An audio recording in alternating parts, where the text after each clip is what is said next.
Hey everyone, I'm Rick Doherty, host of Tall Guy Talks Travel with Rick Doherty, joined by my amazing co-host Maz. Thanks for being here, Maz. Hello, thanks for having me.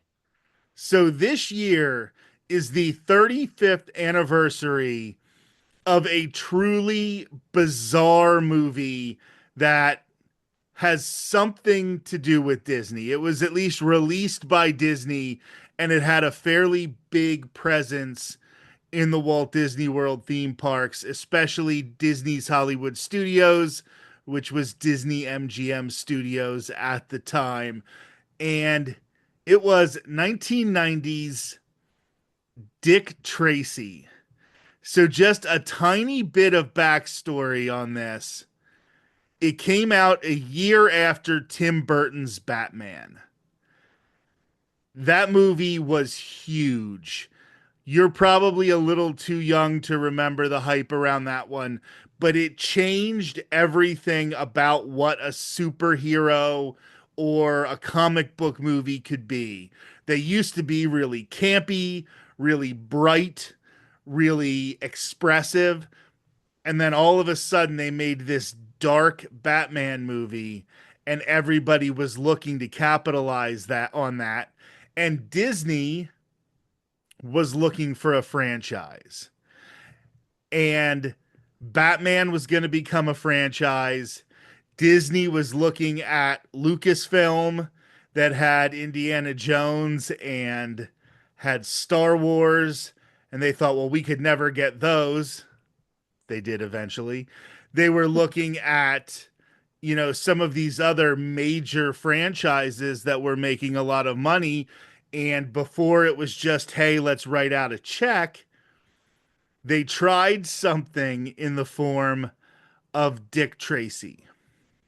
Warren Beatty was so sure of this project, and this just goes to show the difference in valuations in intellectual properties. Warren Beatty just bought the rights to Dick Tracy, and he continues to talk about making a sequel to this day. He released it with Disney, and this movie is bizarre. We both rewatched it, and I think I would have to say it's bizarre in all the right ways. Oh, yeah, without a doubt. So why don't you talk about your first impressions? Because I know you had seen it before, but it had been a long time. The same thing for me. So I was going into it and I was pleasantly surprised. What were your thoughts? Yeah, so I hadn't seen it since I was a kid. And I mean like a really little kid. Like when I was growing up, I had a neighbor who loved comics. And so like I know we watched this at their house and I had a very faint memory of it, but they moved away when I was like 9. So I was young and I didn't know too much what I was getting into. I had, again, this super faint memory, and I loved this movie. I was like, this is so much better than what I was expecting, what I was remembering. I think I was probably too young to really appreciate it when I first watched it, but I I was like sucked in and I was like, this is great. It's a lot of fun. It's like you said, bizarre in the right ways. The directing is great. The cinematography is perfect. All the use of colors is so good. The whole cast, it's got music by Stephen Sondheim. I mean, genuinely, what else could you want from a movie? It perfectly does the dark aspects of Tim Burton's Batman. It has that dark, grimy, I feel like it has more of a 20s kind of vibe. Now, I think it's actually supposed to be in the late 30s, but it has that grimy, gritty, depression era vibe to it, but it's also bright and campy. The scenes where they're outside and the road is wet and they're flashing lights onto the road and just completely changing the entire color palette. Those scenes are some of the most beautiful movie scenes I've ever witnessed. And when I was, I don't know, 10 years old the last time I saw it, I didn't notice that kind of stuff. This movie is beautiful. It is absolutely gorgeous. And I was really impressed by the cinematography because I remember it feeling cheesy in 1990. I think it felt like the cartoon. And now looking back on it, 35 years later, 34 years later, the fact that it looks like the cartoon is why it's so good. Talk about just the cinematography before we get into the acting, because that's a whole nother story in and of itself. It is. Yeah, the cinematography is just beautiful. Every shot is, I mean, it's hard. Like it's one of those movies that makes me want to do a video essay where I can like pull up screenshots and be like, look at this right here, how this is framed, how you have the shadows coming down to kind of hide the faces, and it has this very noir kind of feel to it. And then you get these super bright colors and this like these neon signs, and then you get these big city establishing shots that almost look like they're hand cartoon drawn, and they're just this incredible juxtaposition, and it's done so well. And it's honestly something that it couldn't be made today. It wouldn't be made today. And it has just such a good it it's just art. You know, which sounds silly to say about a movie that's like this cult classic kind of campy movie that's kind of faded.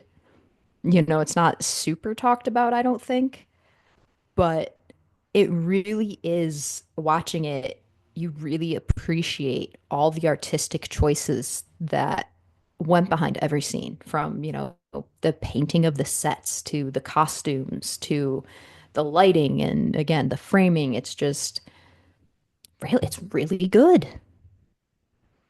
So, one of the YouTubers that I watch quite frequently, and I watched a video that he had about this movie. His name is Patrick Willems. I wanted to give him credit, but he actually compared the vibe of this Dick Tracy movie to the Sin City movie from, it was probably a couple decades ago now. I believe Bruce Willis was in it, and it seems so ridiculous because that was so much of a darker movie than this one, but it really makes sense when you're looking at it. And I just can't believe that Disney put out this movie Yeah.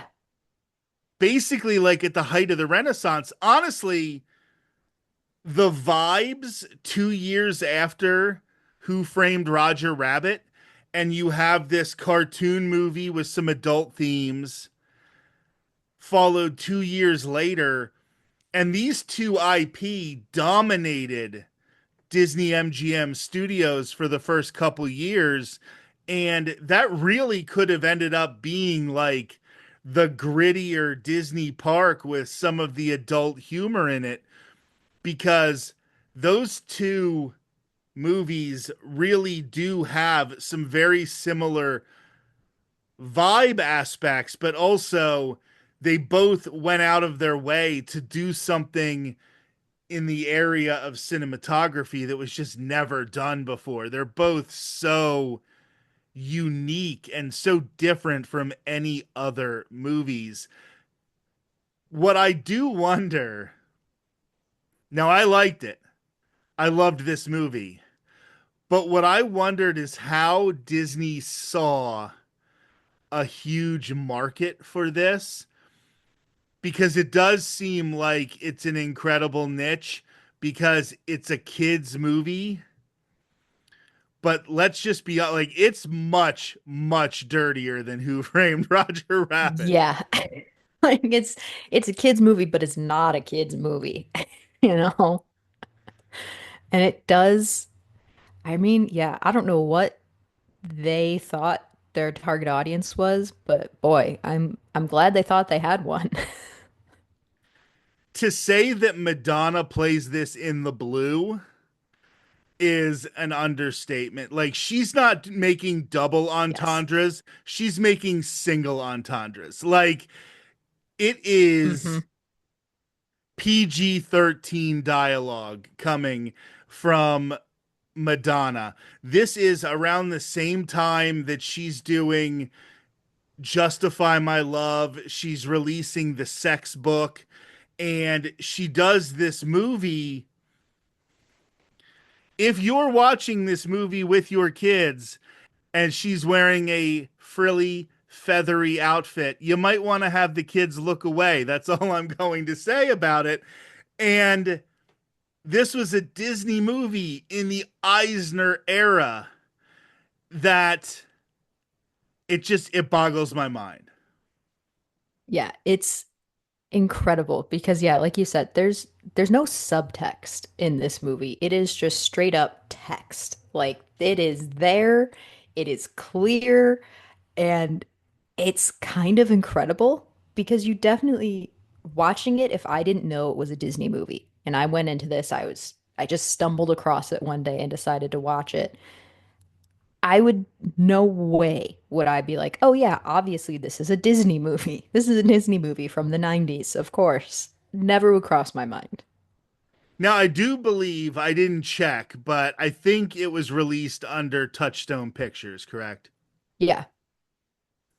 So they did have that little bit of cover, but it was still so raunchy, and it fit. It fit with the style, it fit with that grimy nature, and a story that I didn't know that I found a couple of times while I was doing research about this movie is while Warren Beatty was looking for a life changing franchise, it ended up being a life changing movie for him in a different way. I don't know how much you know about Warren Beatty, but apparently he's written in books that he has like slept with over 12,000 women, and he was a huge Hollywood playboy from the time that he started, and he was dating Madonna during the filming of this movie.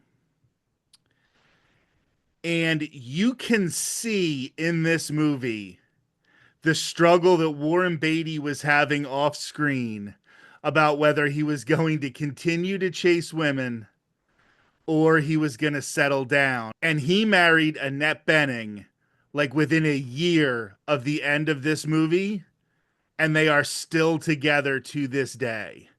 This Whoa. movie, That's why I had no idea.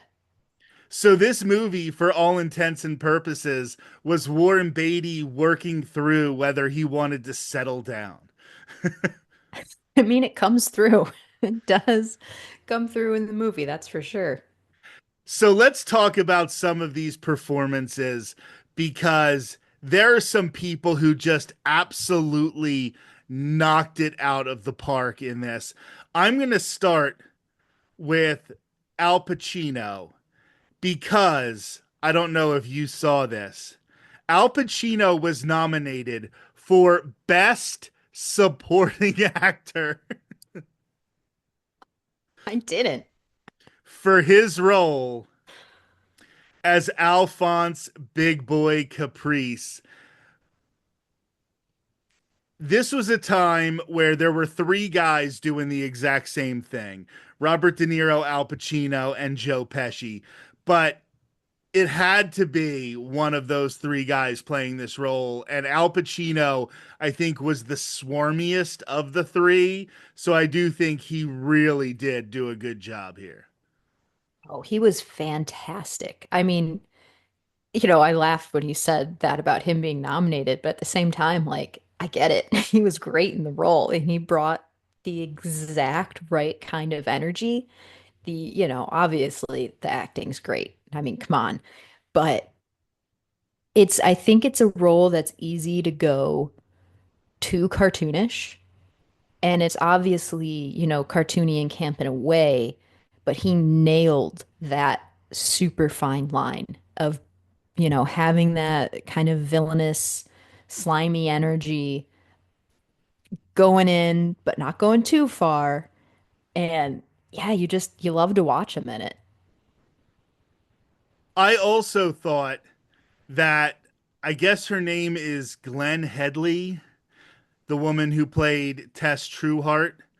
I thought she was perfect in this role because she had to do a number of different things. She had to play that innocent girl next door, the woman with whom you'd want to settle down, but she also still had to be the sexy counterpart to Madonna. It had to be believable that he would pick her over Madonna. And she just nailed that performance. And like, you are literally rooting for him to end up with her at the end of this movie.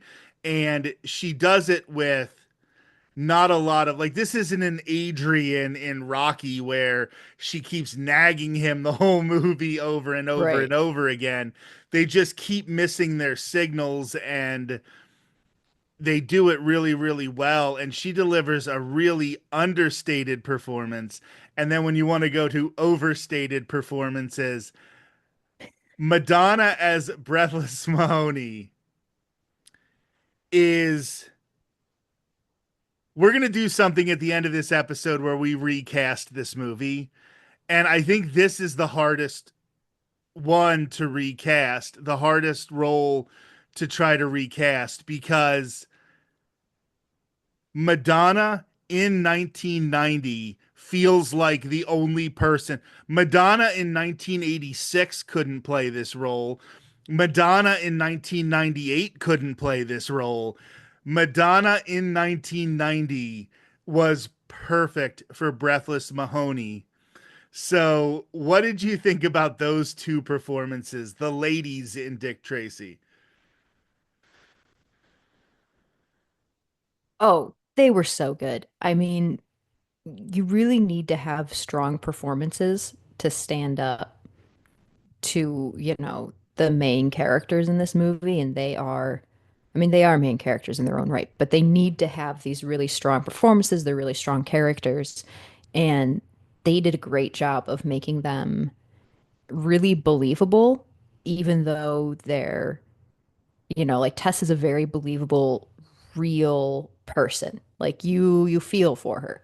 Breathless is out there, but exactly how she's supposed to be. Like they did exactly what they were supposed to for these roles. And yeah, I had the hardest time thinking of names for these two.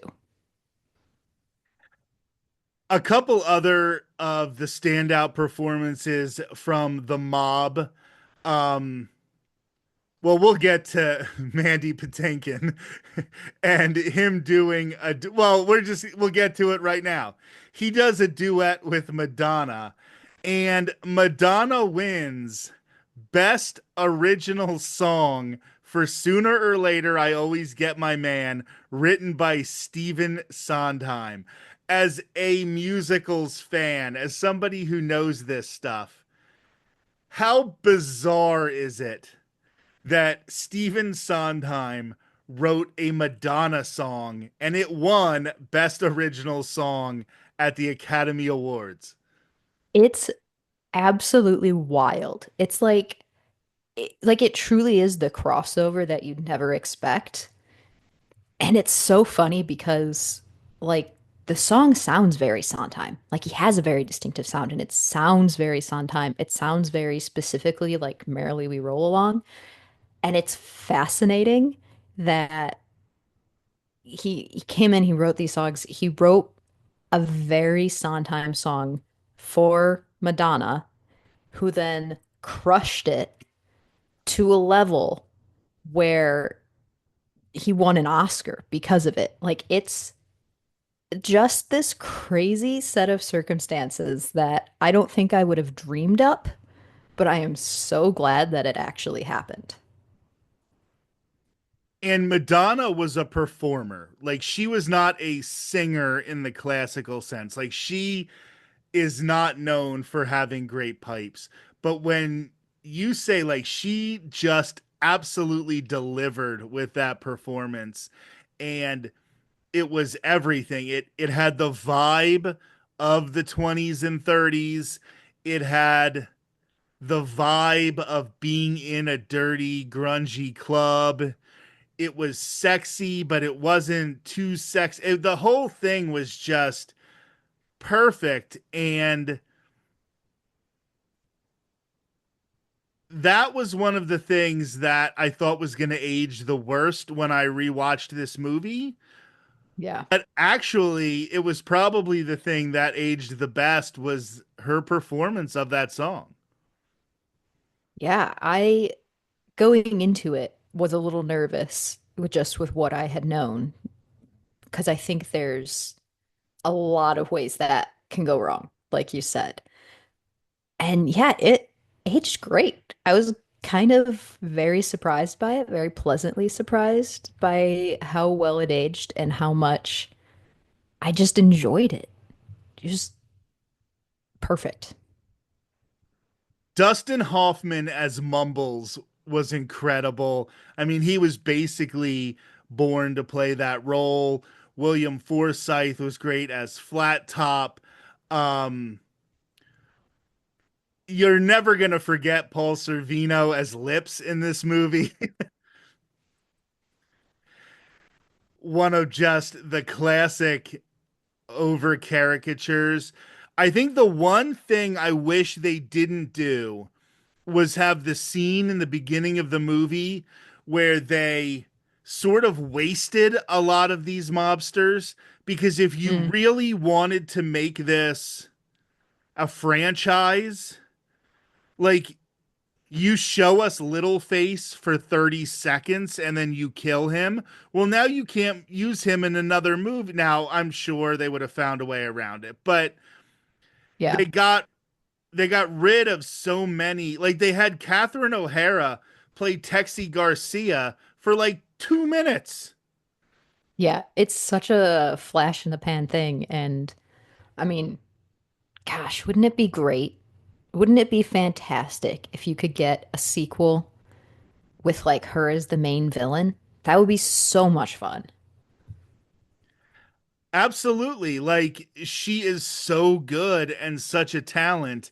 And it feels like they had her here for just like a minute or two. And it doesn't make sense to me because they were really trying to make this a franchise. But maybe what Warren Beatty was thinking was we're going to show them all to you. And then you're going to be like, well, what's the deal with that little face guy? And what's the deal with Stooge and Ribs? So maybe they were looking at doing this as a franchise where maybe the death of a character didn't make that big of a difference. I guess that's another thing I wanted to discuss about it too is this is an extremely violent movie. Oh my gosh. Yeah. Massively violent. Again, you don't expect that from something associated with Disney. Yeah, I was the entire ending is just I mean, we are talking like platoon level violence at the end of it. Now it is cartoon violence or cartoonish violence, so you don't see blood and you don't see things like that, but just the guns in this could not have been made 5 years later, definitely not 10 years later. There's no way they would have gotten this made post Columbine. And that was just like I almost like had to take a step back for a second. Like this is in a Disney movie. I know it's Touchstone, but wow. Still, And I wanted to get to the three Academy Awards it won. We already talked about Best Original Song for Sooner or Later. It also won for Best Art Direction and Best Makeup. I think those were almost slam dunks. yeah, those so well deserved. All the makeup, I mean, we haven't really touched on that. The makeup in this movie is incredible. And like that, the movie's worth watching, but like from an art perspective, it's worth watching to see how they achieve these effects with makeup. It's so cool to see these characters.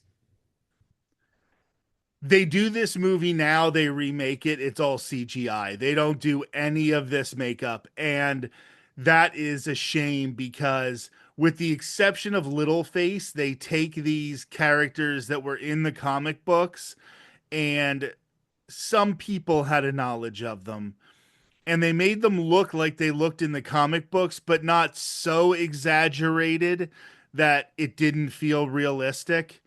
Um, a couple other performances that we have to mention. Well, really, there's one main performance that I want to mention before we get to Warren Beatty as Dick Tracy, and that was the eminent, the great, the wonderful Dick Van Dyke playing the crooked DA, John Fletcher. This was the perfect character for him because you're just naturally inclined to think that Dick Van Dyke is going to be playing a good guy and he's framing himself as a good guy. So the twist that spoiler alert, that he is actually working with the mobsters is a really, really good twist. And he plays it perfectly. Yeah, absolutely no surprise that he plays it perfectly. But yeah, he's so likable. You want to like him. He plays the role so well. You have no reason to doubt him, and you're completely lulled into this false sense of security where you think he's this great guy, and then it's really fun when a twist happens that's a real twist. And you know, if you know the genre, you're not that it's not like outlandish for that to happen, but it's still fun to watch it and go, Dick Van Dyke? Really? Him? And it's just, he plays so well. And Warren Beatty had to play this stoic sort of, the events happened around him. And he is so good at that because he's just that classic Hollywood leading man. So while I don't think this movie was a stretch for him, he was perfectly cast as that role. Yeah, without a doubt, he owns the role. It is so perfect for him. And yeah, like you said, he does such a great job of, he's basically reacting to everything the whole movie. And he does such a great job of it. And his mannerisms and the way he walks and stands and his voice and it all plays this it all presents this perfect character. And yeah, I he's perfect in the role. Once again, great casting. All right, and now we're going to get to my favorite part. I am so looking forward to this. And we are going to recast a 2025 remake of Dick Tracy. Now, what I did was I have three different sections. Okay. I have the main characters in cast, so the ones who are on the front of the poster, law enforcement, and the mob. I didn't pick everybody, partially because of what I said with the mob, that I wanted Hmm. to be able to make this a franchise, and I didn't want to, um, get rid of a character. So some of the ones that were killed early, I just didn't recast them.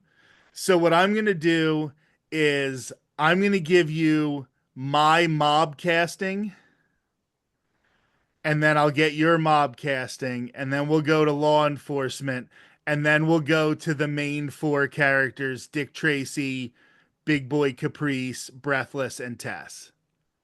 Okay. All right. And I don't know 12-year-old actors, and I think if I did, that would be weird. So I just I had didn't do them. nothing. I had nothing. I spent so long trying to Google child actors in 2024, and I'm like, no, there's nothing. Courtney suggested maybe we do Baby Leia, but even she's too old now. That would be fun though. So in the mob for Mumbles, I have two people listed, depending on what type of movie I want to make this. If I want to lean more into the comedy, it's going to be Adam Sandler.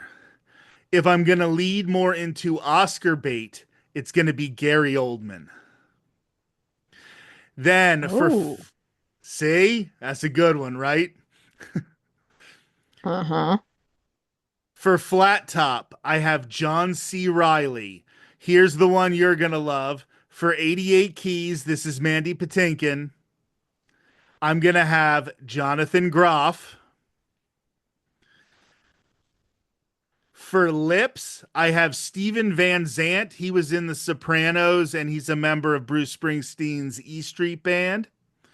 For Spud Spaldoni, this is the guy who was played by James Caan. He wasn't in very long. I have Bill Burr, the comedian. Oh, yeah. For Prune Face, I have Craig T. Nelson, who was Coach on the show Coach.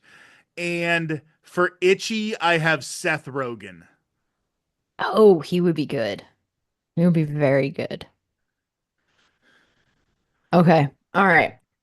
For lips, if we want to lean a little into comedy, I had Terry Crews. I think he could carry that. Flat top, I have Michael Shannon. Itchy, I have Walter Goggins. He's been around lately. I don't know, top of mind. 88 Keys, I am very tempted to just steal your suggestion of Jonathan Groff. Because my idea, if I'm recasting, that's who it has to be. Because my idea was you just keep Mandy Patinkin. Like, let him play it again. He's great. He could do it. I wouldn't mind.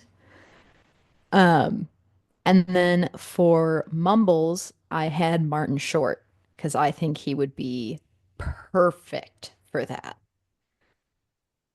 Um, I have a miscellaneous rogues gallery with Vince Vaughn, Tim Roth, Dave Bautista, Oscar Isaac, Killian Murphy, and Amelia Clark, who I think would all be very fun. Killian Murphy obviously almost made a couple of mine, but yeah, he would be really good in that. So I'm going to move over to law enforcement, and some of these are more generic-y looking, but some of them I might have to describe where you don't necessarily know them from their name. So Okay. Pat Patton and Sam Ketchum were kind of his two main sidekicks, the generic cops. So I kind of leaned into that. I thought of guys who played cops or lawyers, and I went with Christopher Maloney from Law and Order SVU and Courtney B. Vance. I'm very Okay. Yeah, I see it.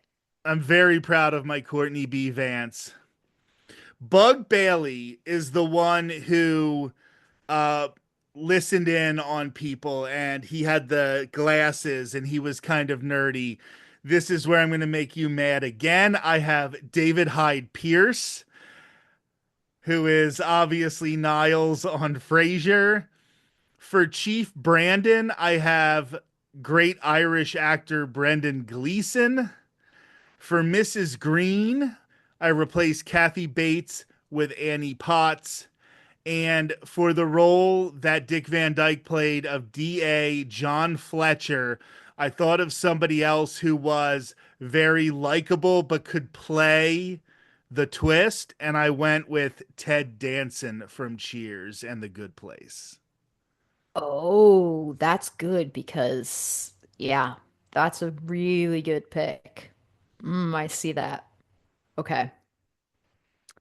So I had for the Chief, I had Tom Hanks. I feel like he could pull that off. For D.A. Fletcher is where I had David Hyde Pierce, but I also had just let Dick Van Dyke do it again. You know, if I have to do it, if he could do it. I was tempted to make it And Alan then Alda, but I thought he was too old and I didn't want to go that old. But yeah, Dick Van Dyke could do it again. he could, he's spry. And then for Sam Ketchum and Pat Patton, I had Donald Glover and Danny Pudi because I think they would have such a fun, like a buddy cop sidekick vibe together. Maybe it's just because I'm rewatching Community that they're in my mind, but I think they'd be great. Okay, and why don't you give me your top four? We have a little over a minute, so put your comments in the comments section. Maz, give us your top four right now. Okay, Dick Tracy, I have Richard Madden. Breathless, I have Lady Gaga or Megan Hilty. Big Boy Caprice, Robert Downey Jr. popped out to me. Tess Trueheart, Amy Adams, or if you want to go a little younger, Zendaya. Okay, I love those. Amy Adams, such a good Tess Trueheart. I want to change my answer now. I had Tess Trueheart, either Anna Kendrick or Anne Hathaway. I had a 45-minute debate with my wife whether Anne Hathaway was too hot to play that part. Breathless Mahoney, I also had Lady Gaga, but I thought maybe Sabrina Carpenter because she has that kind of old school bombshell vibe like Madonna. Alphonse Big Boy Caprice, Liam Neeson. I have two people for Dick Tracy. One is what I think they would do, and one is what I would want them to do. I think they would do Ben Affleck. I Mm. want them to do Michael B. Jordan. Oh, that's good. Let us know how you would recast a 2025 version of Dick Tracy. Also, let us know what you thought about our picks for recasting the movie. This was an episode of the podcast that originally aired just in audio form back on June 5th of 2025. I thought it would be fun to bring you some of these episodes in video form. So, comment, of course, make sure you are subscribed, and I'll talk to you soon.